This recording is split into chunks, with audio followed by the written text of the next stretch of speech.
I was standing in front of the refrigerator when I heard the sharp shout. "Don't even think about touching that food. Marcus's family is coming for dinner." I froze, a package of fresh deli meat still in my hand. I looked back and saw my daughter, Jade, standing in the kitchen doorway. Her arms were crossed, her gaze was hard, and her mouth was a thin, tight line I didn't recognize. I had filled that refrigerator just hours before. I had spent nearly $200 of my own money. At 69, with knees that crackle every time I climb the stairs and a back that aches every morning when I get up, I had carried those heavy grocery bags from the car. But I didn't say any of that. I just looked at her, waiting for an explanation, waiting for her to tell me it was a joke, to laugh and hug me like she did when she was a little girl. She didn't. "If my wife said it, that's how it's going to be." The voice came from the hallway. It was Marcus Sterling, my son-in-law, the man my daughter chose to share her life with. Tall, always impeccably dressed, always with that smile that never quite reached his eyes. He walked up and placed his hand on Jade's shoulder, a possessive gesture, like marking territory. I still held the deli meat. "Mom, you heard right. I need you not to touch anything in that refrigerator. Nothing. My in-laws will be here in 2 hours, and I can't serve them just anything. This is important to me." Her in-laws, her husband's family, were more important than me. More important than the woman who gave birth to her, who fed her when she was a baby, who stayed up thousands of nights when she had a fever, who sold her own jewelry to pay for her business school tuition. "I understand, sweetie." That was the only thing I said, because something broke inside me in that moment. It wasn't a loud fracture. There was no explosion or screaming. It was silent, like a dry branch snapping, a barely noticeable but definitive crunch. I put the deli meat back into the refrigerator, slowly closed the door, wiped my hands on my apron, and smiled. I smiled because, in that moment, I understood something.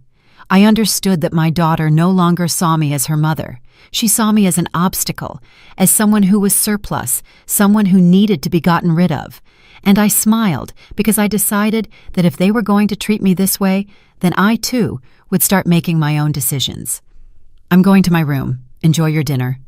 I walked toward the stairs.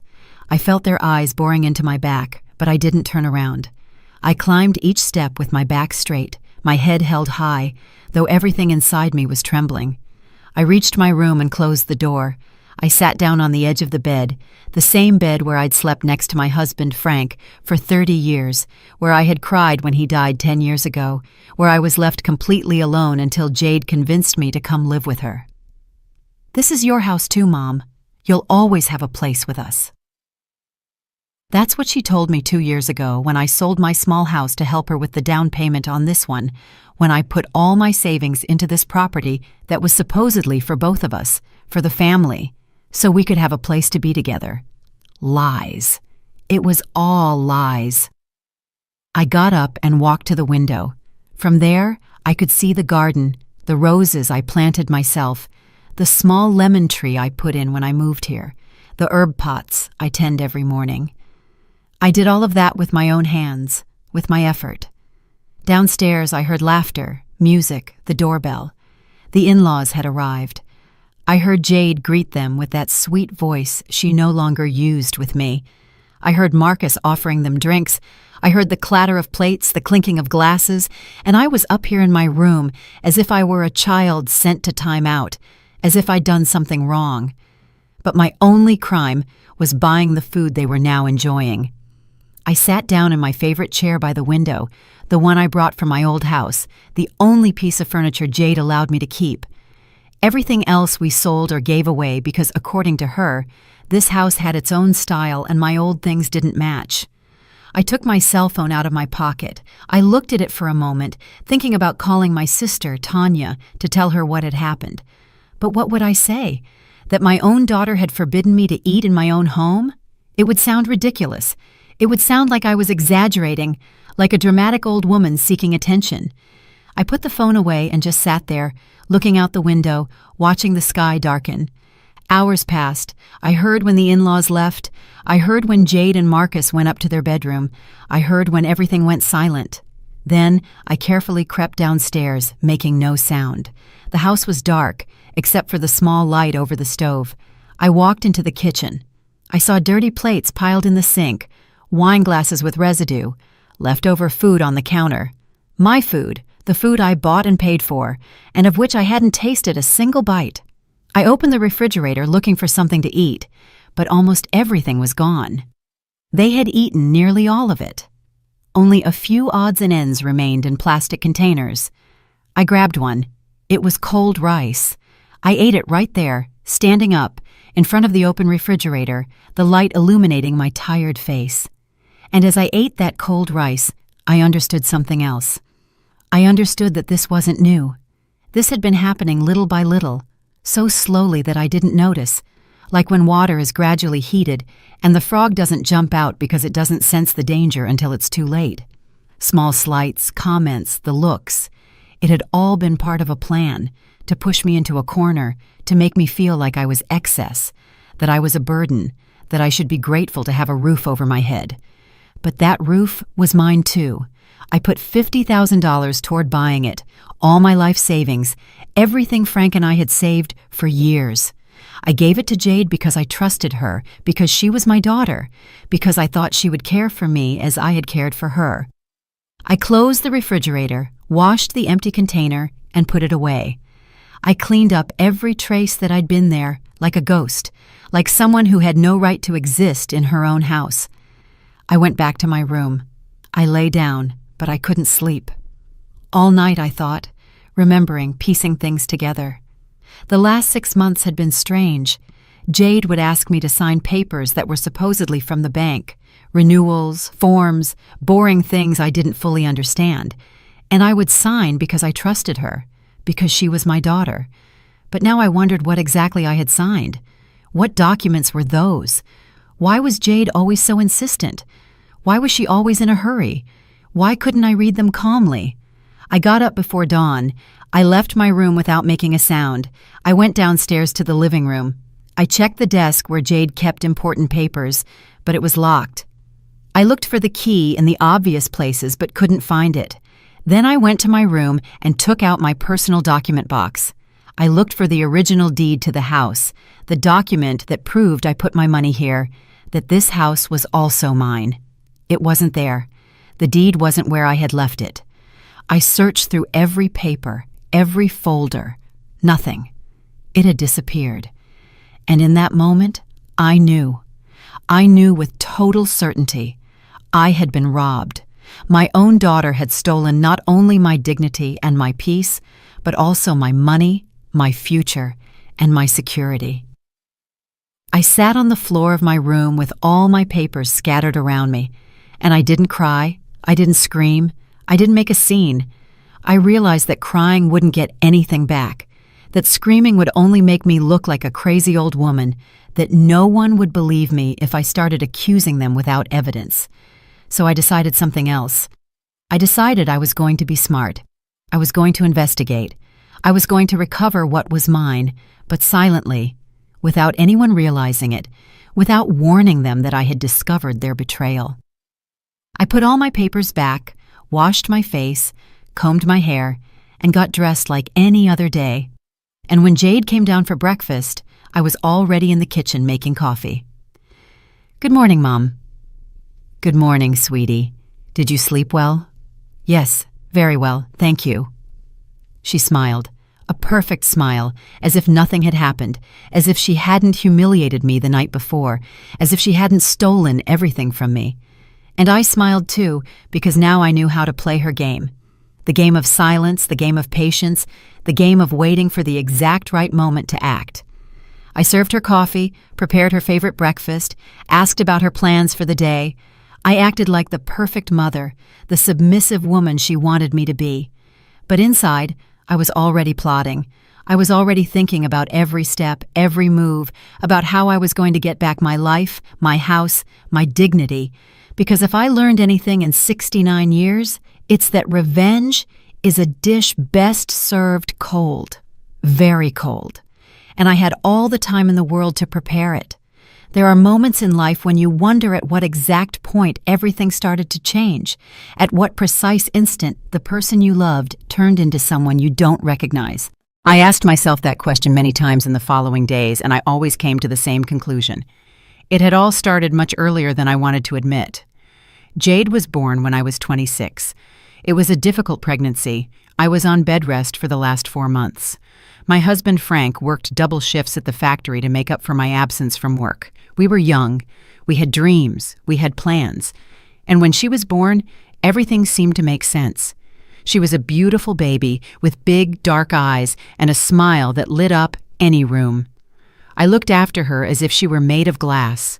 I fed her, bathed her, and sang her the lullabies my own mother taught me. Frank adored her. He'd come home exhausted from work, but always found the energy to play with her, to make her laugh. I remember when she took her first steps. I was in the kitchen preparing dinner. She gripped the edge of the sofa and pushed herself forward. She took 3 wobbly steps before falling on her bottom, but she had done it. I cried with happiness. I called Frank at work to tell him. He left early that day just to see her walk again. We were happy. We didn't have a lot of money. We lived in a small 2-bedroom apartment. The furniture was old, the carpet was worn, but it was our home, and that was enough. When Jade turned 5, she started kindergarten. I got a part-time job at a local bakery to help with expenses. Frank was still at the factory. We worked hard. We saved what we could. We dreamed of buying a house someday, of giving Jade everything we didn't have. She was a good student. She brought home good grades, participated in school plays, had friends. She was a normal, happy child, or so I thought. Because now, when I look back, I see things I didn't see then. Small details I ignored because I didn't want to see problems where I believed there were none. Like when she was 8 and I asked her to share her toys with our neighbor's daughter. She refused, put all her toys in her room, and locked the door. I thought it was just a phase that all children go through selfish stages. I talked to her. I explained the importance of sharing. She nodded, but she never shared her things. Or like when she was 12 and found $100 I had hidden in a drawer for emergencies. She asked if she could buy a dress she'd seen at the store. I told her no, that money was for something important. She got angry. She didn't talk to me for 3 days, and when she finally spoke to me again, it was as if nothing had happened. But the money had disappeared. I never found it, and she never mentioned it. I should have seen it then. I should have paid more attention. But I was so busy working, so tired at the end of the day, so focused on surviving, that I missed the signs. Frank died when Jade was 19, a massive heart attack while he was on the job. He collapsed in the middle of his shift. By the time he reached the hospital, it was too late. I got the call at 3 in the afternoon. My life split in two that day, a before and an after, a world with Frank and a world without him. Jade didn't cry at the funeral. That surprised me. She was serious, quiet, but dry-eyed. No tears. I asked her if she was okay. She said yes, that she was just processing everything, that she would cry later. But I never saw her cry for her father. The following years were difficult. Frank's life insurance was modest, enough to pay for the funeral and leave us a little savings. I kept working at the bakery, but now I also cleaned houses on weekends. I needed money for Jade's college. She wanted to study business administration. It was an expensive degree, but I was willing to do whatever it took. I sold Frank's tools. I sold his car. I sold some jewelry I had saved, all to pay the tuition, to buy her books, to give her money for transportation and food. I ate less. I wore the same clothes for years. I didn't buy anything unnecessary. Everything was for her. Everything. During college, Jade only came home when she needed money. She would call and say she had unexpected expenses, that she needed to pay for a project, that there was a special fee, and I gave her what she asked for, without questioning, without doubting, because she was my daughter, because I thought I was investing in her future. She graduated with honors. I was at the ceremony, proud, emotional, crying with happiness. It had been worth it. All the sacrifice had been worth it. Or so I thought. She quickly got a job at a large corporate firm with a good salary. She told me it was her turn to take care of me now, that she would repay everything I had done for her tenfold. And I believed her, because I wanted to believe her, because I needed to believe that my sacrifice had meant something. But the months passed and nothing changed. She kept asking for money for a course, for a business trip, for professional clothing, and I kept giving, because that was who I was, who I had always been, the one who gives, the one who sacrifices, the one who puts everyone else before herself. She met Marcus at work. She introduced him to me 6 months after they started dating. He was polite, well-dressed. He came from a family with money. He worked at the same place she did. He seemed like a good man, and I was happy for her. I thought she had finally found someone who would make her happy. They got married the following year, a large wedding in an elegant ballroom with over 200 guests. I paid my share, $15,000 that I took from my savings. Jade said it was the least I could do, that the groom's family was paying much more, that she couldn't look bad. And I paid, even though those dollars represented years of work, years of sacrifice. At the wedding, she barely saw me. She was busy with her in-laws, with the important guests. She exchanged maybe 2 words with me. She introduced me as her mother and moved on, as if I were just a requirement, an obligation, something to check off the list. The first months of marriage they spent in a small apartment. I would visit on Sundays, bring food, clean up a little, help wherever I could, but I always felt like I was in the way, that I was an intrusion, that they would have preferred I didn't come. Then they started talking about buying a house. Marcus wanted something bigger, something in a better neighborhood, but they didn't have enough money for the down payment. They needed $50,000. And they looked at me. "Mom, you have savings, right? You could lend us the money for the house. We'll pay you back little by little, with interest if you want. Plus, you could live with us. You wouldn't have to be alone anymore. It would be perfect. A family again." Jade told me that, and I wanted to believe her. I wanted to believe that she was including me in her life, that she was giving me a place in her home, that she finally valued me. I sold my house, the small house Frank and I bought after years of saving, the house where we raised Jade, where we were happy. I sold it and gave her all the money, the full $50,000. She promised to put my name on the deed. She promised the house would be ours together, that I would have my own room, my own space, that I would always be welcome. And I signed everything they put in front of me because I trusted her, because she was my daughter. But now I understand that that was my sentence, the exact moment I lost everything, the moment I stopped being the owner of my own life, the moment I became an unwelcome guest in what should have been my own home. The first few months in the new house were tolerable. Jade still kept up appearances. She greeted me in the mornings, included me in some conversations, allowed me to cook and participate in household decisions. But there was something strange, something I couldn't quite identify, an invisible tension that hung in the air every time I entered a room. Marcus worked late. He came home tired and shut himself in his study. Jade spent hours on her phone. I kept myself busy cleaning, cooking, taking care of the garden, trying to be useful, trying to justify my presence in this house that was also mine, though it felt less and less so. One day, I found some papers on the dining room table. They were bank documents. I saw them by chance while cleaning. It wasn't my intention to read anything private, but my name appeared on one of the pages, and that caught my attention. It was a document about the house's mortgage. I read quickly, trying to understand. There were numbers, legal terms I didn't quite grasp. But one thing was clear. My name was not on the deed as an owner. I only appeared as a reference, as someone who had contributed money, but not as an owner. I felt something cold run through my body. I picked up the paper with trembling hands. I read it again, slower, trying to find my name on the list of owners, but it wasn't there. Only Jade Johnson Sterling and Marcus Sterling appeared. No one else. I heard footsteps on the stairs. I quickly put the paper back where it was and continued cleaning. Jade entered the room and looked at me with that expression she had started using, that mix of annoyance and superiority. "What are you doing, Mom?" "Cleaning, sweetie. Just cleaning." She took the papers from the table and left without saying more. I stood there with the cleaning cloth in my hand, my heart racing, 1,000 questions in my head. That night, I couldn't sleep. I kept turning over what I had seen. Maybe I misunderstood. Maybe my name was on other documents. On the original deed, Jade had promised to include me, that the house would be ours together. She wouldn't lie to me. She couldn't lie to me. But the doubt was planted, and like a weed, it began to grow, spread, and contaminate every thought. The following days, I started paying more attention, noting things I previously overlooked, like the times Jade asked me to sign papers without letting me read them properly.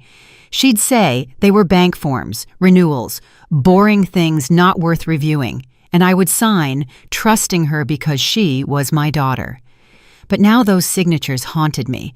What exactly had I signed? What documents were those? Why was there always such a rush? Why couldn't I take my time to read?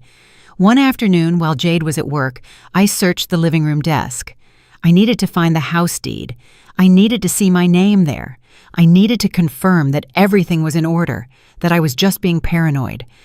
But the desk was locked. I looked for the key in the obvious places, the kitchen drawer, the bookshelf, the entrance shelf. Nothing. The key didn't appear. I tried to open it with a paper clip, with a hairpin, but it didn't work. The desk remained locked, guarding its secrets, protecting them from me. Then I remembered that I had my own copy of documents. When I sold my house, I put everything in a special box. Important papers, Frank's marriage certificate, his death certificate, payment receipts, and supposedly the deed to this house. The proof that I had put my money here. I went up to my room. I pulled the box out from under my bed. I opened it with trembling hands. I searched through all the papers, checked every document, every folder, every envelope. The deed was not there. It simply wasn't where I had left it. In its place was a receipt, proof that I had transferred $50,000 to Jade's account, but nothing else. No document proving my ownership of the house. I sat on the floor with all the papers scattered around me, trying to remember when I last saw that deed, where I had put it, who else had access to my room. And then I understood. Jade had a key to my room. I had given it to her myself so she could come in to clean when I wasn't around, so she could use the bathroom if theirs was occupied. I never thought she would use it to rob me, but now it was obvious. She had entered, searched through my things, taken the only document that protected me, and had destroyed or hidden it, or whatever she did with it. I put all the papers back in the box, closed it, and hid it in a different place, in the back of my closet, behind old boxes where no one would think to look. That night, Jade came home late from work. She carried a bag from an expensive boutique. New clothes, shoes, things that cost hundreds of dollars. I watched her unpack everything in her room, tearing off tags, trying things on in front of the mirror, happy, carefree, and I thought about my $50,000, about how that money represented years of my life, years of work, of sacrifice, of getting up early and going to bed late, of eating little to save more, of not buying myself anything, of living with the bare minimum, all to have security, to have something of my own, not to be a burden to anyone. And now that money was paying for her expensive clothes, her comfortable life, her big house, while I had nothing. Only a room they could take away whenever they wanted. Only a place at a table where I was less and less welcome. I went down to the kitchen to make myself some tea. I needed to calm my nerves. I needed to think clearly. I put water on to boil. I took out my favorite mug, the one I brought from my old house. A simple white ceramic mug with hand-painted flowers. Frank gave it to me on our first anniversary. I was waiting for the water to boil when Marcus entered the kitchen. He looked at me in that way he had started to use, as if I were something that bothered him, as if my presence annoyed him. "Gloria, I need to talk to you." I turned toward him. I waited for him to continue. "Jade and I have been thinking. This house is very expensive to maintain. The utilities, the taxes, everything is getting more expensive. And well, you live here, but you don't contribute anything. You eat our food, use our electricity, our water. Everything comes out of our pockets." His words hit me like buckets of cold water. Me, who had just filled the refrigerator with $200 worth of groceries. Me, who cleaned the whole house, who cooked, who took care of the garden, who did everything I could not to be a burden. But I didn't say any of that. I just looked at him, waiting for him to finish. So, we thought it would be fair for you to pay something, a monthly rent. Not much, just $500 to help with expenses. It's the least, really. Any room in this neighborhood costs twice that. $500 to live in the house that I helped buy, in the house where I put all my money, in the house that was supposedly mine, too. Of course, Marcus, I'll think about it. There's not much to think about, Gloria. It starts next month. Jade will send you the details. He poured himself a glass of water. He drank it slowly, looking at me as if waiting for me to say something, to protest, to refuse. But I remained silent, motionless, my empty mug in my hands. When he left, I turned off the stove. I didn't want tea anymore. I didn't want anything. I just wanted to go to my room, lock myself in, and process everything that was happening. I climbed the stairs. Each step weighed more than the last. I entered my room, closed the door, sat on my bed, and for the first time in a long time, I let the tears come. I cried in silence, my face buried in my hands, my body trembling.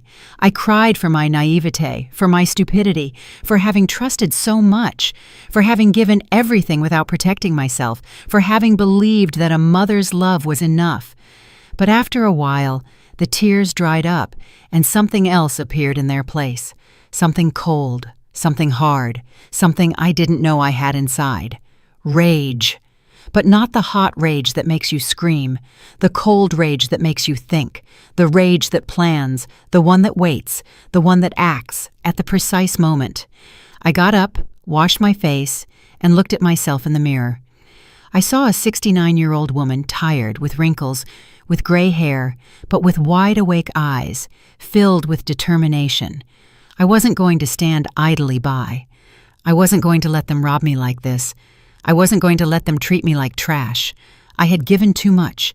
I had sacrificed too much. And now it was time to get back what was mine.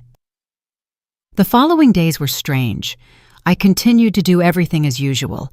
I woke up early, prepared breakfast, cleaned the house, tended the garden, but something had changed inside me. I no longer did it with love. I did it with strategy. Every movement was calculated, every word measured, every smile fake. Jade didn't notice anything. Or maybe she didn't care. She went on with her life, her work, her outings, her shopping. She treated me like a piece of furniture, something that was there but that didn't deserve attention. And I let her think that because it suited me. I needed them to drop their guard. I started observing everything more carefully. Their schedules, their routines, when they left, when they returned, where they kept important things, what conversations they had when they thought I wasn't listening. One morning, while cleaning the living room, I found Jade's phone on the sofa. She had forgotten it while rushing out to work. I looked at it for a moment. I knew her password. I had seen her enter it hundreds of times. 4 simple numbers, her wedding date. I picked up the phone. I unlocked it. My hands were trembling, but my mind was clear. I went into her messages. I searched for conversations with Marcus, with her friends, with her in-laws. I read quickly, taking mental notes of everything. There was a chat with her friend Samantha. Recent messages. I read them, my heart pounding. I'm almost done getting my mom off the title. The lawyer says in 2 weeks everything will be settled. Finally, I'll be able to sell this house and buy something better without her being able to claim anything. The words hit me like a fist. I read the message again and again, trying to process what I was seeing. She hadn't just taken me off the deed. She planned to sell the house I helped buy, and purchase another one where I would have absolutely no right. I kept reading. There were more messages from weeks ago. My mom is so naive. She signs everything I put in front of her. She doesn't even read it. Now just one more document and we're done. Problem solved. Problem. I was a problem to her, her own mother, the woman who gave her life, who raised her, who sacrificed her entire life for her. I was just a problem that needed to be solved. I took photos of all the messages with my own phone. My hands were shaking so much that some came out blurry, but I took several of each one. I needed proof. I needed to document everything. There was another chat with someone named Keith Thompson, a name I didn't recognize. I opened the conversation. Ms. Sterling, as I mentioned last week, we have processed the documents you brought us. Your mother signed the waiver of rights to the property. Everything is in order. We just need her to sign one last paper, and the process will be complete. You can stop by the office whenever you like. A lawyer. She had gone to a lawyer. She had forged documents, made me sign my own condemnation, and I didn't even know it. I wrote down the lawyer's name, his phone number, the address of his office that appeared in the chat. Everything, every detail, every word. I continued checking. There were photos, scanned documents, copies of papers I had signed without reading them properly, contracts, waivers, assignments of rights, all there on her phone, like trophies of her betrayal. I took photos of everything, one by one, making sure they looked clear, that every word was legible. This was gold. This was what I needed to prove what they had done to me. I heard a car pull into the driveway. My heart stopped. I looked out the window. It was the neighbor. I kept checking the phone. I had little time. I didn't know when Jade would return. I found a folder labeled Mom Documents. I opened it. There were copies of my ID, my birth certificate, the deed to my old house, the transfer receipts for the money. Everything they needed to rob me was organized and filed there, like a criminal dossier. And then I saw something else. A recent document, a quote for a new house in another neighborhood, larger, more expensive, dated last week. They were already looking for where to move. They were already planning to leave me out on the street. I took photos of everything. Then I deleted the call and message history so she wouldn't know I had been on her phone. I left it exactly where I found it, in the same angle, the same position. I went up to my room, closed the door, sat on the bed, and connected my phone to my old laptop, the one I brought from my previous house. I transferred all the photos. I saved them in a hidden folder. I made copies on a USB drive I had stashed away. I couldn't risk losing that evidence. While transferring the files, I thought about everything I had seen, about how my own daughter had planned my destruction with such coldness, with such precision, as if I were just an obstacle in her path, something that needed to be removed to move forward. I finished saving everything. I hid the USB drive in a safe place inside a box of tampons in my bathroom. No one would look there, especially not Marcus. I went down to the kitchen, put water on to boil, and prepared my tea. My hands were no longer trembling. My mind was strangely calm. Now I knew exactly what I was fighting against.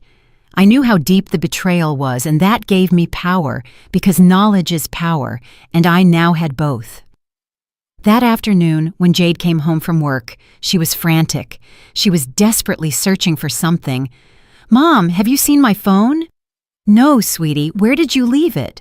"I don't know. I had it this morning, but I can't find it." I helped her look. We checked the living room, the kitchen, her bedroom. I acted concerned, supportive, like the perfect mother she thought I still was. "Here it is. It was between the sofa cushions." She picked it up with relief. She quickly checked her messages and calls. Everything seemed fine. She didn't suspect a thing. Why would she? I was just her naive mother, the foolish old woman who signed whatever was put in front of her. "Thanks, Mom." "You're welcome, sweetie." She went to her room. I stayed in the living room, looking out the window, watching the sky darken. But I no longer felt lost. I no longer felt like a victim. Now I knew exactly what to do. I spent the next few days investigating. I searched online for the lawyer, Keith Thompson. I found his website. His office was a 30-minute drive away. I read about the services he offered. Real estate, wills, contracts, exactly what Jade needed to rob me. I also looked up information about my rights, about what I could do if someone had tricked me into signing documents. I read legal articles, forums, testimonies of other people who had gone through similar situations. I took notes, saved links. I prepared myself. One afternoon, while Jade and Marcus were at work, I went to the bank, the same bank where we had processed the house mortgage. I asked to speak with an executive. A young woman in her 30s with a professional smile attended to me. "Good morning, ma'am. How can I help you?"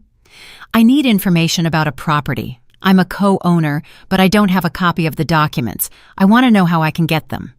She asked for my ID. I handed it over. She typed something on her computer, then frowned. "Ms. Johnson, according to our records, you do not appear as the owner of any property." "That's impossible. I put $50,000 toward the down payment of a house. I have the transfer receipt." I showed her the receipt I had saved. She reviewed it. She typed more on her computer. "I see the transfer here, but it was made to Jade Sterling's name, not as part of a co-ownership agreement. It was listed as a gift, a donation. Therefore, you do not have any claim to the property." Her words confirmed my worst suspicions. They had misled me from the beginning. There was never any intention of putting me on the deed. It was all a plan to take my money. "Is there anything I can do?" "You would have to consult with an attorney, ma'am. We only handle the financial side. But if you signed documents waiving your rights, it will be difficult to recover anything." I thanked her. I left the bank and walked to a bench in the nearby park. I sat down and took a deep breath. The cold air filled my lungs. It cleared my head. Now I knew 3 things for certain. First, I had been legally robbed. Second, I had proof of the conspiracy. Third, I needed a lawyer, a good one who wasn't on Jade's side. I took out my phone and searched for attorneys specializing in family fraud. I found several. I read reviews, compared prices, wrote down numbers. I would call the next day. Now I wasn't alone in this. Now I had information. I had evidence. I had a plan. I walked back home slowly, thinking about every step, every move. Jade and Marcus still hadn't arrived. The house was empty, silent, like a stage waiting for the play to begin. And I was ready to act, ready to reclaim what was mine, ready to teach them that they had underestimated the wrong person. The next day, I waited for Jade and Marcus to leave for work. I dressed carefully. I chose my best clothes, a simple but presentable dress. I combed my hair and put on light makeup. I wanted to look respectable, trustworthy, like someone who should be believed. I took my purse. I put all the evidence I had collected, the printed photos, the receipts, the USB drive with all the information from Jade's phone, all organized in a folder. I left the house and walked to the bus stop. The trip downtown took me 40 minutes. I looked out the window the whole way, watching the streets, the buildings, the people busy with their lives, and I thought about how my life had come to this point, how I had gone from owning my own house to begging for justice.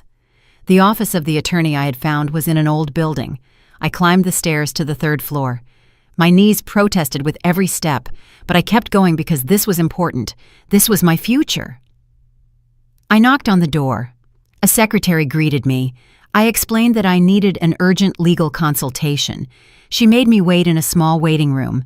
There were old magazines on a table, cheap pictures on the walls, but the place looked clean, organized, professional. After 20 minutes, I was called. I entered an office where a man about 50 years old was waiting for me. Gray hair, glasses, a simple suit.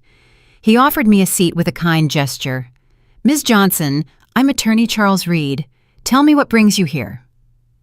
And I told him everything from the beginning. How I sold my house, how I gave them $50,000, how they promised to include me on the deed, how they made me sign papers without letting me read them, how I discovered the betrayal. As I spoke, I took out all the documents, the photos, the evidence. He listened in silence, taking notes, reviewing every piece of paper I showed him. His expression was serious, concentrated. He didn't interrupt me once. He let me empty everything I had stored up. When I finished, there was a long silence. He continued reviewing the documents. He read the photos of Jade's messages several times. Then he looked at me. "Ms. Johnson, this is fraud, breach of trust, and possibly document forgery. Your daughter and son-in-law could face serious criminal charges." "I just want to get back my money or my rights to the house. Whatever is fair. I understand, but I need to be honest with you. This is going to be difficult. You signed documents waiving your rights. Even if you did it without fully understanding what you were signing, the fact is, your signature is there. That complicates things. But I have proof that they tricked me. The messages, the conversations, it's all there. Yes, and that's good, very good. This demonstrates intent to defraud, premeditation. That helps us. We can file a lawsuit for fraud and nullity of documents, but I need you to understand that this could take time.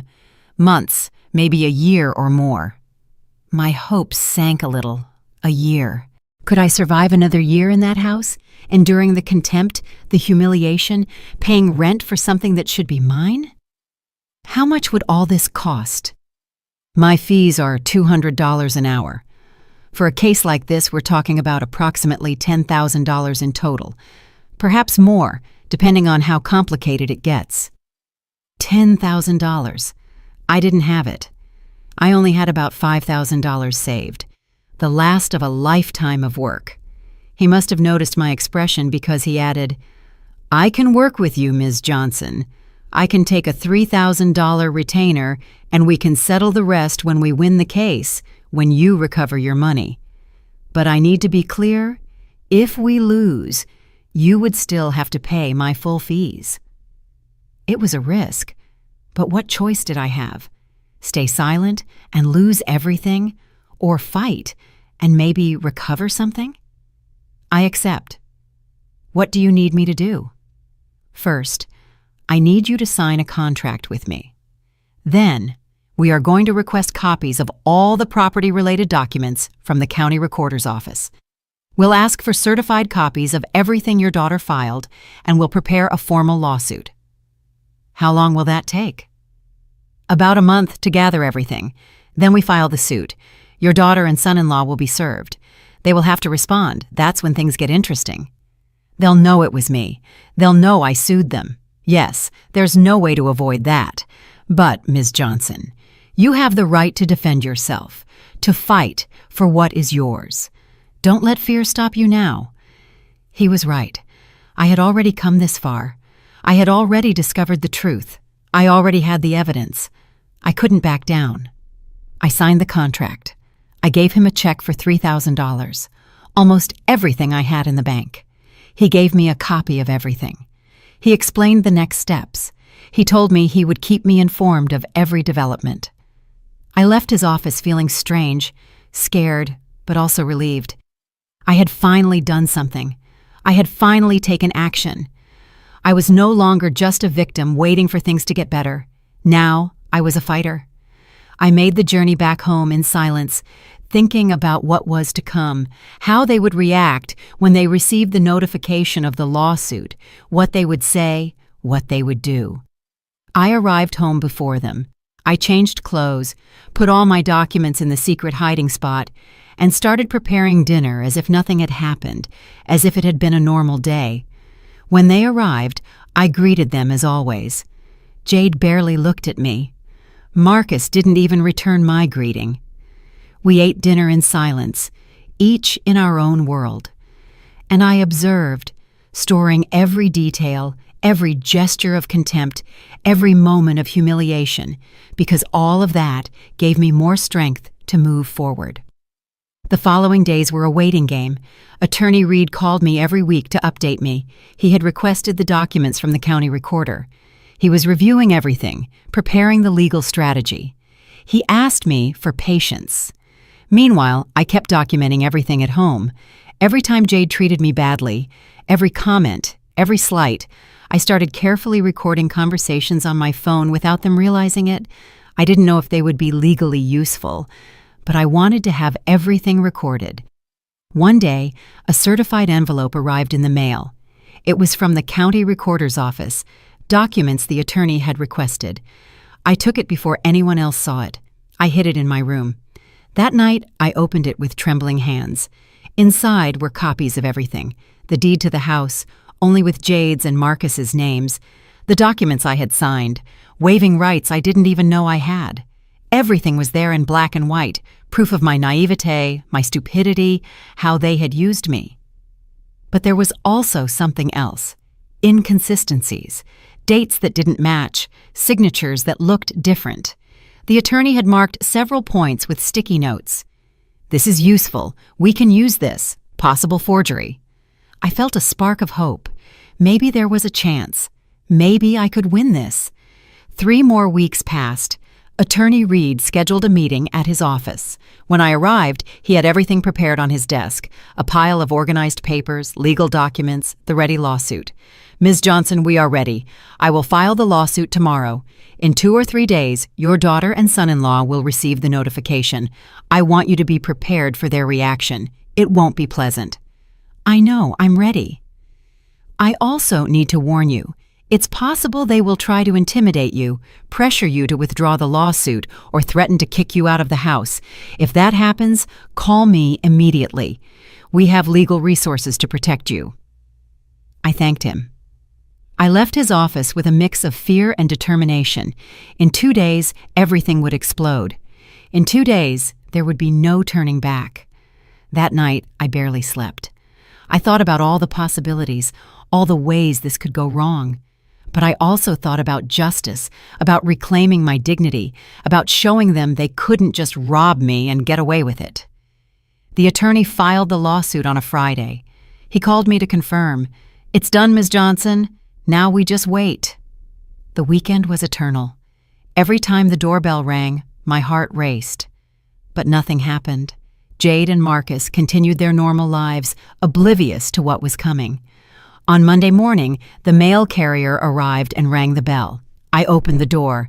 He had 2 certified envelopes, one for Jade Sterling, one for Marcus Sterling. Lawsuit for fraud and nullity of documents. I signed for them. I looked at the envelopes for a long moment. This was the moment, the point of no return. I could hide them, throw them away, pretend they never arrived, or I could leave them where Jade would find them and face the consequences. I left them on the dining room table in a visible spot where they couldn't be missed, and I went up to my room to wait, to prepare for the storm that was about to break. Jade arrived home from work at 6 in the evening. I heard her open the door. I heard her footsteps in the entryway. And then I heard the silence, that heavy silence that comes just before the explosion. "Mom, get down here right now!" Her voice sounded different, strained, furious. But there was also something else, maybe fear or panic. I got up from my bed, took a deep breath, and walked down the stairs. She was standing in the living room, the open envelope in one hand, the lawsuit documents in the other. Her face was red. Her eyes were blazing with rage.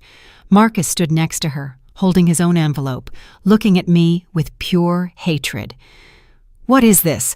What the hell is this, Mom?" She spoke each word slowly, as if she were trying to control herself, as if she were about to burst.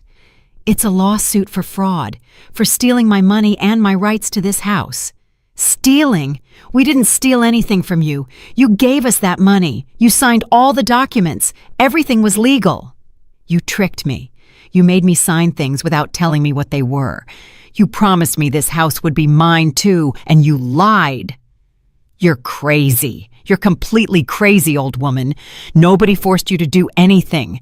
You wanted to help, and now you pull this stunt." "I have proof, Jade.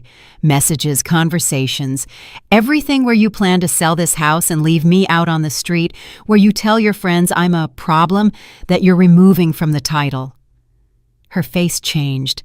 The color drained from her for a moment.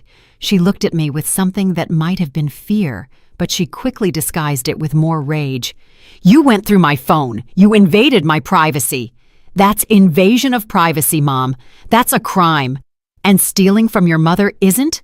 Tricking her, making her sign false documents, taking everything she owns, that's fine according to you?" Marcus stepped closer. His face was hard, threatening. He stood very close to me, trying to intimidate me with his height. "Listen closely, Gloria. You are going to withdraw this lawsuit right now, or you are leaving this house today, tonight, with nothing. Go see where you'll live. Go see who will take you in." "I'm not going anywhere. This house is mine too. I put my money here, and I'm going to fight until I get it back." "Your money? That money was a gift, a help. No one forced you to give it, and now you come here claiming we're thieves. You are ungrateful, after everything we've done for you. What you've done for me? You have me paying rent in my own house. You forbid me to eat the food I buy. You treat me like trash. That's what you've done for me. Jade laughed, a bitter, humorless laugh. You know what, Mom? Do whatever you want. Sue us. Fight all you want, but I'm warning you, you won't win. We have better lawyers than yours. We have money. We have time. And in the end, when you lose, you'll be left with nothing. No house, no money, no dignity. I have no dignity left. You took it from me. But I'm going to get back everything else, even if it's the last thing I do. Go to your room. I don't want to see you. You disgust me. Her words hurt, but I didn't show it. I kept my face straight, my back rigid, and I climbed the stairs without looking back. That night, I heard them call attorney Keith Thompson. I heard fragments of the conversation through the walls. They were scared, worried. The lawyer was telling them something they didn't like. I heard Jade scream and Marcus curse. I stayed awake late, listening, mentally documenting everything. This was just the beginning. I knew they would try something else, something worse, and I had to be prepared. The following days were tense. Jade and Marcus barely spoke to me. When they did, it was to insult me, to remind me that I was ungrateful, a traitor, a bad mother. But while they attacked me, I observed something interesting. Jade continued posting on her social media, photos at expensive restaurants, at spas, in clothing stores, smiling, posing, acting as if her life was perfect. Buying peace for my soul. Sometimes you have to step away from negativity to shine. That was one of her posts, with a photo of her drinking wine in an elegant setting. 120 likes. Comments from her friends telling her how strong she was, how inspiring, how brave.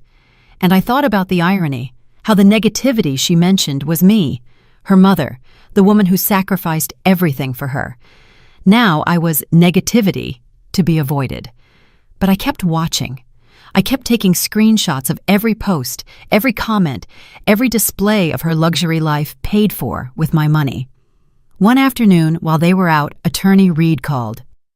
Ms. Johnson, I have news. Your daughter's attorney filed a response to our lawsuit. They deny everything. They say you gave the money voluntarily as a gift, that you signed all the documents consciously, and that you are now regretful and want to recover what you already gave away. That was expected. What happens next? Now comes the discovery phase. Both parties present everything we have, documents, testimonies, evidence. Then the judge decides if there is enough of a case to go to trial. How long does that take? 3 or 4 months, minimum. But, Ms. Johnson, I have to tell you something important. Your daughter's lawyer contacted me. He wants to negotiate an out-of-court settlement. What kind of settlement? They offer to return $20,000 to you in exchange for you withdrawing the lawsuit and signing a document waiving any future rights to the property. $20,000 out of the $50,000 I put in? Not even half.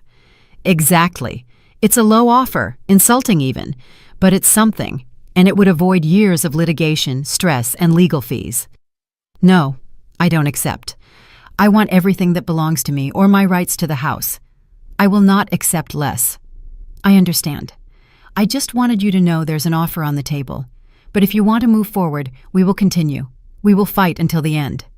That's what I want. Until the end. I hung up feeling strong, determined. They thought they could buy my silence with crumbs, that they could offer me a fraction of what they stole, and I would gratefully accept. But they were wrong. That night during dinner, Jade mentioned the settlement as if it were casual conversation. Mom, our lawyer talked to yours. We offered you $20,000 to end all this. You should accept. It's what's best for everyone. I will not accept. I want what is mine. Nothing is yours, Mom. We already told you. That money was a gift, but we're being generous. We're offering you something you don't even have a right to receive. Then why are you offering it if you're so sure I have no right to anything? She fell silent. Marcus intervened. Because we want to end this circus. Because it's embarrassing. Because you're making a fool of yourself. Take the money and leave. find a place to live, and leave us in peace. I'm not leaving, and I won't accept less than I deserve." Jade threw her fork onto her plate. The noise echoed in the silence. "You are impossible. You are stubborn and selfish. You've been this way your whole life, always thinking only about yourself. You never cared about anyone else." Her words took my breath away. How could she say that? How could she twist everything that way? Me, who sacrificed my whole life, who gave everything, who never asked for anything in return, and now I was selfish for wanting to recover what they stole from me. I didn't answer. I got up from the table, put my plate away, and went up to my room, because I knew that if I stayed, I would say things I might regret, things that could be used against me. The following weeks were more of the same, them trying to pressure me, trying to make me drop the lawsuit, threatening to kick me out, to cut off utilities, to make my life miserable. And meanwhile, Jade continued on social media, posting about her perfect life, about how she had learned to set boundaries, to protect her mental peace, to distance herself from toxic people. I've learned I don't owe anyone anything, not even family. My mental health comes first, and if that means cutting ties, then ties are cut without guilt, without regrets. That post got 200 likes. Her friends commented on how proud they were of her, how strong, how mature. And I wondered if they knew the truth, if they knew the toxic person she was talking about was her mother, the woman who gave her life. But I kept going. I kept gathering evidence. I kept working with my attorney. I kept preparing for what was to come because I knew this wasn't over, that the worst was still ahead. And I was right. 3 months after filing the lawsuit, the date for the first court hearing arrived. Attorney Reed had prepared me for this moment. He explained what to expect, how to behave, what to say, and what not to say. But nothing could truly prepare me for what I felt when I saw my own daughter sitting on the other side of the courtroom. I arrived early. I dressed in my best clothes, a simple suit I had bought years ago for Frank's funeral. I carefully combed my hair. I wanted to look respectable, dignified, like someone who tells the truth. Jade arrived with Marcus and her lawyer, Keith Thompson. She wore an expensive dress, designer shoes, perfect makeup. She looked successful, professional, like the victim of a difficult mother, exactly the image she wanted to project. She didn't look at me once when she entered. She acted as if I were invisible, as if I didn't exist, and that hurt more than any insult. The judge entered. We all stood. He was an older man, about 60, with a serious face and thick glasses. He sat down and began to review the case documents. "All right, we are here for a lawsuit for fraud and nullity of documents. Ms. Gloria Johnson versus her daughter, Jade Sterling, and her son-in-law, Marcus Sterling. Attorney Reed, present your case." My attorney stood up. He spoke with a clear, firm voice. He explained how I had sold my house, how I gave $50,000 for the purchase of the new property, how they promised to include me on the deed, how they made me sign documents without properly explaining what they were, how I discovered they planned to sell the house without my knowledge. He presented the evidence, the messages I took from Jade's phone, the documents with inconsistencies, the transfer receipts, everything organized, clear, and compelling. The judge reviewed each document carefully. He took notes. He asked questions. Attorney Reed answered precisely, confidently. I began to feel hope. Then it was Attorney Thompson's turn.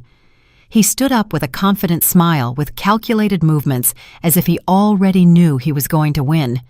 "Your Honor, this case is simple. Ms. Gloria Johnson decided to help her daughter with the purchase of a home. She did it voluntarily. No one forced her. She signed all the necessary documents with full awareness of what she was doing. Now she regrets it and wants to recover what she already gave away. That is not fraud. That is buyer's remorse." He presented documents signed by me, papers where I supposedly waived rights to the property. My signature was there, clear, undeniable. I felt dizzy seeing it because I didn't remember signing that.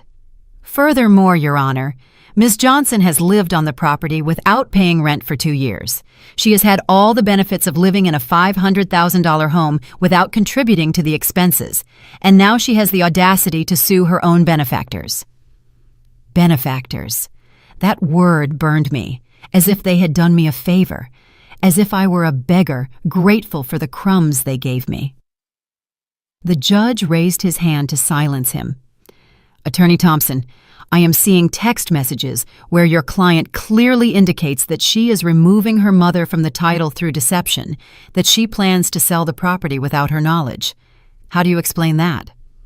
Thompson didn't even flinch. Private conversations, Your Honor, obtained illegally. Ms. Johnson violated my client's privacy by going through her phone without permission. Those messages should not be admitted as evidence. They were obtained by a concerned mother who suspected she was being defrauded. There was no break-in, no theft.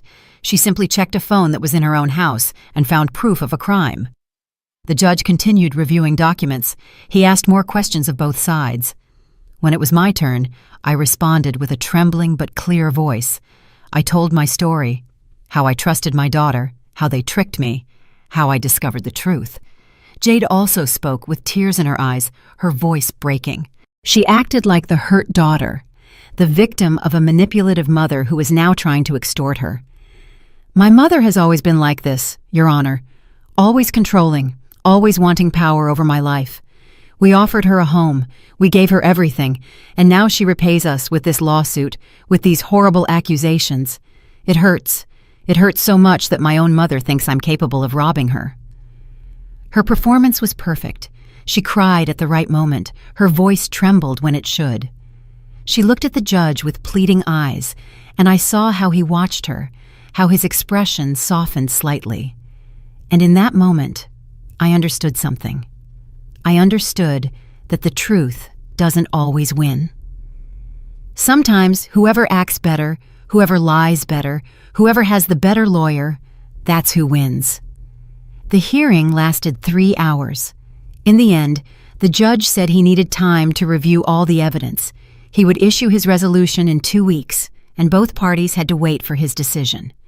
We left the court in silence. Jade and Marcus left in their new car, a luxury vehicle worth over $50,000, bought after I gave them my money. I left by bus, as always. Attorney Reed accompanied me to the stop. How do you think it went? Well, Ms. Johnson, it went well. We have strong evidence. The judge saw the inconsistencies. He saw the messages. I think we have a chance. But he wasn't sure. I could hear it in his voice, in how he avoided looking directly into my eyes. There was doubt, and that doubt terrified me. The next 2 weeks were the longest of my life. The atmosphere at home was unbearable. Jade didn't speak to me at all. Marcus looked at me with pure hatred. I ate in my room. I kept myself locked in most of the time, like a ghost in my own house. But I kept documenting, kept gathering evidence just in case I needed to appeal, in case I had to keep fighting. Then the day arrived. Attorney Reed called me early in the morning. Ms. Johnson, the judge has issued his resolution. My heart stopped. I waited. The seconds felt like hours. We won the first part. The judge determined that there is sufficient evidence of fraud. He ordered a deeper investigation. And best of all, he ordered that any attempt to sell the property be frozen until the case is completely resolved. I couldn't believe it. I had won something. Not everything, but something. The judge had believed me. He had seen the truth. What exactly does that mean? It means your daughter cannot sell the house. She cannot make any move with the property without court approval. And it means we are going to a full trial. That's where we will fight for the nullity of the documents and the return of your money. It was a small victory, but it was a victory.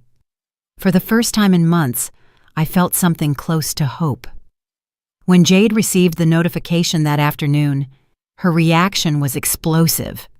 I heard screams from my room, things breaking, curses, Marcus trying to calm her. She was out of control. I walked down the stairs. I needed to see her face. I needed to see that she realized she wasn't going to get away with it so easily. She was in the living room with papers scattered everywhere, her face red, her fists clenched. "This is your fault. All of this is your fault. Now we can't sell. We can't do anything with this house because of you. It's my house too. I put my money here, and I won't let you sell it without getting back what is mine. I hate you. I hate you so much. I wish you never came to live here. I wish you had stayed in your old house and left us in peace. I was in my house. You convinced me to sell it. You asked me for the money. You promised me this would be my house too, and you lied, so don't tell me it's my fault. Go, get out now. I don't want you here. I'm not leaving. The judge ordered that you cannot touch this property. That includes kicking me out. So I'm staying, and I'm going to stay until this is resolved." I walked up the stairs before she could respond. I entered my room, locked the door, and for the first time in months, I allowed myself to smile. I had struck the first real blow. I had shown them that I wasn't going to give up, that I wasn't going to let them walk all over me. And even though there was still a long way to go, even though the fight had just begun, I had won this battle, and that was enough for now.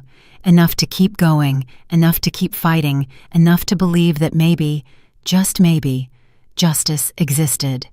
I sat on my bed, pulled out my phone, and sent a message to Attorney Reed. "Thank you for believing me, for fighting for me, for not giving up." His response came quickly. "Don't give up, Ms. Johnson. We're just starting and we're going to win." And I believed him because I had no other choice, because I had come too far to turn back, because my dignity, my future, my life, everything depended on this, and I wasn't going to fail. Not now. Not after everything I had been through. Not after having found a strength I didn't know I possessed. This was my fight, and I was going to win it, no matter the cost. The following months were a silent war. Jade and Marcus couldn't kick me out by order of the judge. They couldn't sell the house. They were trapped with me just as much as I was trapped with them, and it drove them crazy. They started with petty, mean tactics, like stopping buying the things I used, my favorite coffee, my brand of bread. They said if I wanted those things, I had to pay for them myself, and I did it without complaining, without giving them the satisfaction of seeing me upset. They cut off the Wi-Fi in my room, claiming it was to save money. But theirs worked perfectly fine. I went to the public library to use the computers when I needed something. I adapted. They changed the locks on some areas of the house, the basement, the garage, the study, as if marking territory, as if telling me, "You don't belong here." And I let them do it. Because those small battles didn't matter. The big war wasn't over yet.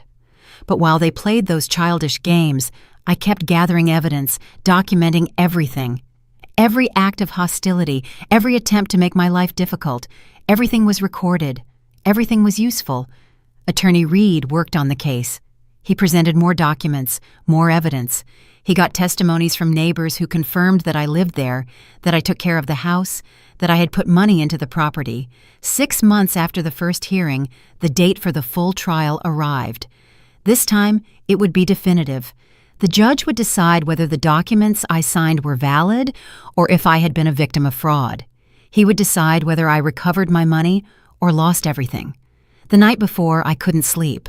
I lay staring at the ceiling, thinking about all the possibilities, what I would do if I won, what I would do if I lost, how I had come to this point in my life. The day of the trial dawned gray and cloudy, as if the sky itself knew what was at stake. I dressed carefully, the same suit I wore to the first hearing. My hands trembled as I fastened the buttons. The courtroom was fuller. This time, there were more people, more witnesses. The case had drawn attention. A mother suing her daughter, a story of family betrayal, the kind of thing people find morbidly fascinating. Jade arrived with a full team, her lawyer, Keith Thompson, 2 legal assistants, Marcus, and his parents, all impeccably dressed, all projecting success, power, money, trying to intimidate with their presence. I arrived alone with Attorney Reed, but I didn't feel small. Not this time, because I knew I had the truth on my side, and that was worth more than all their money. The trial lasted 2 full days. Each side presented its arguments, its witnesses, its evidence. Attorney Thompson brought in experts who analyzed my signature, who testified that it was authentic on all the documents, that I had signed consciously. But Attorney Reed brought in his own experts, graphologists who found inconsistencies, small differences in some signatures, different pressure on the stroke, slightly different angles, enough to create reasonable doubt. I took the stand. I told my complete story, my voice firm, without crying, without dramatizing, just the simple, painful truth. How I trusted my daughter, how they promised to include me in the property, how I discovered they had lied to me. Attorney Thompson interrogated me harshly, trying to make me look like a liar, like a manipulative mother seeking money. He asked me why I didn't read the documents before signing, why I trusted so much, why I regretted it now. I don't regret trusting them. I regret trusting the wrong people. A mother shouldn't have to read the fine print when her daughter asks for help. A mother should be able to trust that her own daughter won't rob her. My answer hung in the silence of the room. I saw some jury members nod slightly. I saw the judge take note of my words. Then it was Jade's turn. She took the stand in her expensive dress, perfect makeup, her prepared performance. She cried. She said she loved me, that she never meant to hurt me, that it was all a misunderstanding. I just wanted to help my mom, Your Honor, to offer her a home, but she is very controlling. She wants to have power over everything. She signed those documents freely. And now that things didn't go her way, she's punishing us with this lawsuit. Her voice broke at the right moments. Her tears fell when they should. It was a masterful performance, and I saw how some in the room were moved, how they looked at her with sympathy. But then Attorney Reed did something brilliant. He projected the messages Jade had sent onto a large screen, the conversations where she planned to remove me from the title, where she called me a problem, where she mocked how easy it was to trick me. Ms. Sterling, can you explain these messages? Here, it says verbatim, "My mom is so naive. She signs everything I put in front of her." Those are your words, correct? The color drained from Jade's face. She looked for help from her lawyer, but Thompson could only object, claiming the messages had been obtained illegally. The judge had already admitted the evidence. It was too late to stop him. I was angry. I was frustrated. You didn't just say it in anger. You wrote it, you thought it, and more importantly, you executed it. You carried out a plan to defraud your own mother. It wasn't fraud. It was a gift that she now wants back. A gift that you plan to secure through deception. A gift from which you plan to remove your mother without her knowledge to then sell the property. That, Ms. Sterling, is not a gift. That is theft. Jade didn't know how to respond. She fell silent, looking at her lawyer, searching for the right words, but she didn't find them because there were no words that could explain what she had done. The trial continued. More witnesses, more documents, more arguments from both sides, but I knew the crucial moment had passed. When Jade couldn't explain those messages, when she was exposed in front of everyone, the judge called a recess to deliberate. 3 hours. That felt like 3 years. I waited on a bench outside the courtroom. Attorney Reed tried to calm me, to give me hope, but I was beyond hope. I was in a place of acceptance, ready for whatever came next. Finally, we were called back. Everyone took their places. The judge entered. His expression was serious, impossible to read. I have reviewed all the evidence presented by both parties. I have listened to the testimonies. I have analyzed the documents, and I have come to a conclusion. The silence in the room was absolute. No one breathed. No one moved. I find that there is sufficient evidence of fraud, that Ms. Gloria Johnson was misled by false promises into surrendering her money, that she signed documents without a full understanding of their implications, and that there was deliberate intent to exclude her from the rights to the property she helped purchase. My heart started beating faster. Attorney Reed squeezed my hand. Therefore, I order the following. The documents signed by Ms. Johnson, waiving her rights, are null and void. Ms. Johnson is entitled to either 50% of the property or, failing that, the full reimbursement of the $50,000 she contributed, plus accrued interest, which totals another $15,000, a total of $65,000. I had won. After months of fighting, of humiliation, of doubt. I had won. Justice existed after all. Furthermore, I order that Ms. Jade Sterling and Mr. Marcus Sterling pay Ms. Gloria Johnson's legal costs and impose a penalty of $10,000 for intentional fraud against a vulnerable family member. I heard a choked cry behind me. It was Jade. Her face had lost all color. Marcus held her arm. Both of them looked devastated. The parties have 30 days to comply with this order, or property will be subject to seizure. Case closed.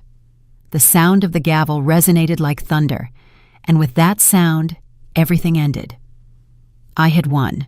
I had recovered my dignity, my money, my life. I walked out of the court with my head held high. Attorney Reed congratulated me, hugged me, celebrating the victory, but I felt strangely empty. Because yes, I had won money, I had won justice, but I had lost my daughter, and that loss hurt more than all the money in the world. The 30 days the judge gave them to pay passed in unbearable tension. Jade and Marcus had to take out a loan, sell their new car, empty their savings accounts, all to raise the $75,000, $65,000 for me, $10,000 penalty to the state. I continued living in the house during that time, but it was different now. Now I had power.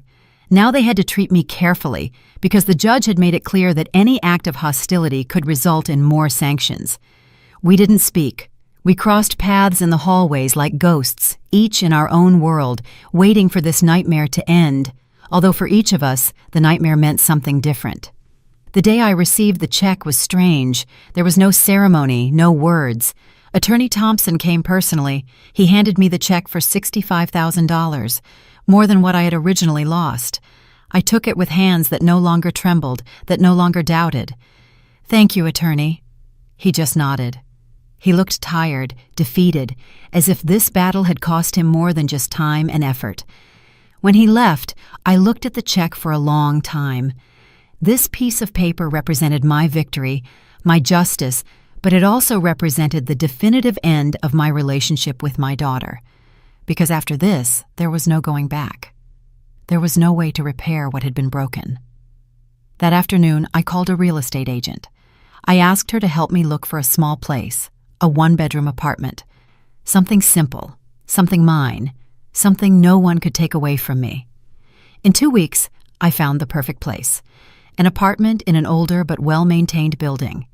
It had a small kitchen, a full bathroom, a living room with a large window that let in the sun, and a tiny balcony where 2 pots fit. It cost $250,000. I bought it outright. No mortgage, no debt. Completely mine, in my name, with deeds that I reviewed line by line with my own attorney before signing. On moving day, I hired 2 men to help me. I didn't have many things. My clothes, my books, my photos, the box with important documents, the balcony plants I had cared for years, the ceramic mug Frank gave me. That was all. Jade didn't come out of her room when I left. There was no goodbye, no last hug, no words of reconciliation, just silence, a heavy silence that said more than 1,000 words. Marcus was in the living room when I brought down my last box. He looked at me with something that might have been regret. Or maybe it was just relief that I was finally leaving. "Gloria, I'm sorry about everything." Those were the only words he spoke to me in months. I didn't respond. Why would I say I forgave him, that everything was fine, when nothing was fine, when it would never be fine again? I just nodded and walked out that door for the last time. My new apartment was small, silent, empty, but it was mine. I spent the first night sitting on the floor, still without furniture, a cup of hot tea in my hands, looking out the window at the city lights. And I cried. I cried for everything I had lost, for the daughter I thought I had, for the family that never truly existed, for the years wasted believing in empty promises. I cried until there were no more tears, until the pain turned into something more manageable, something I could live with. The following months were about rebuilding.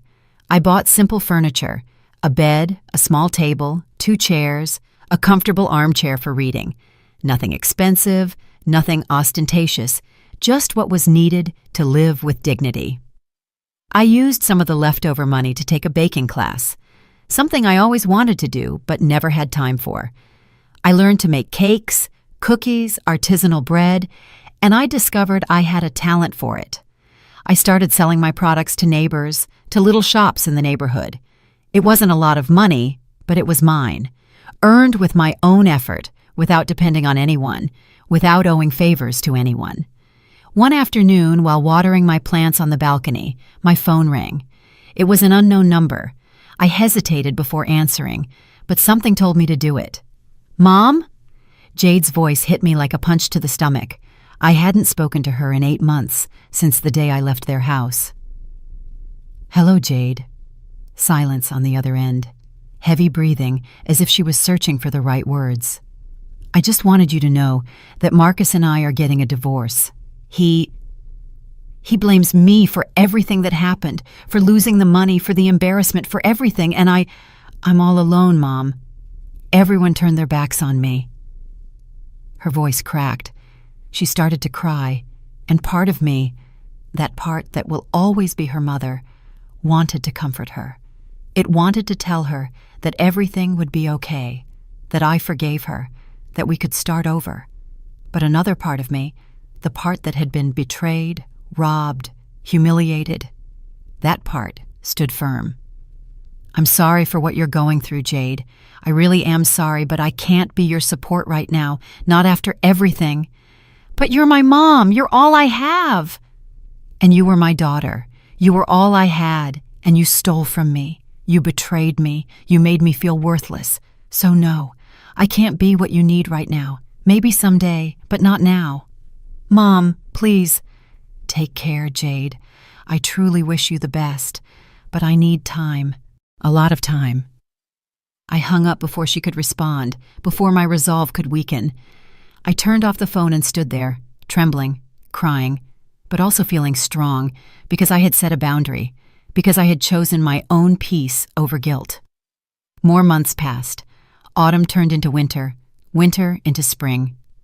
Life continued. I made new friends in the building, women my age, widows, divorcees, women with their own stories of pain and survival. We got together for tea on Thursdays, shared recipes, laughed, lived. One April afternoon, I was on my balcony watering the plants when I saw something that made me smile. One of the succulents I had brought from Jade's house had bloomed. A small, pink, delicate flower. It had survived the transplant, the change, and now it was blooming again in its own space, in its own soil, at its own pace. And I realized that I was like that plant. I had been ripped out of what I thought was my home. I had been hurt, almost destroyed. But I survived. I adapted. And now I was blooming again in my own space, on my own terms. That night, I prepared a simple dinner for myself. Vegetable soup, homemade bread, herbal tea. I sat at my small table by the window. I ate slowly, savoring every bite, appreciating every moment of peace. I didn't have much. I didn't have the big house. I didn't have the perfect family. I didn't have the dreams I once imagined. But I had something better. I had my dignity. I had my peace. I had my freedom. And I had the satisfaction of knowing that I didn't stay silent, that I didn't let them trample me, that I fought for what was mine. Before sleeping, I wrote a few lines in my journal, something I had started doing as therapy. And I wrote the most important truth I had learned throughout this process. I didn't win because I screamed the loudest. I won because I proved the truth. I didn't lower myself to their level. I didn't fill myself with hatred. I simply presented the facts, and that hurt them more than any insult. That is my victory, not becoming what they were to me, not losing my essence in the process of reclaiming my life. I closed the journal, turned off the light, and lay down in my bed, in my apartment, in my home. And for the first time in years, I slept profoundly, without nightmares, without fear, just peace. Because I had closed that door, not out of revenge, not out of hatred, but out of love. Self-love. The kind of love I had forgotten I deserved. The kind of love no daughter, no son-in-law, no false promise could ever take away from me. And that was enough. It was more than enough. It was everything. Did you like my story? And which city are you listening from? Let's meet in the comments. If you liked the story, you can support me by sending a super thanks so I can keep bringing more stories like this. Thank you so much for your sweet support. I'm looking forward to your comments on the story. On the screen, you can see 2 new life stories that I highly recommend. There's so much more on my channel. Don't forget to subscribe. See you in the next life story with love and respect.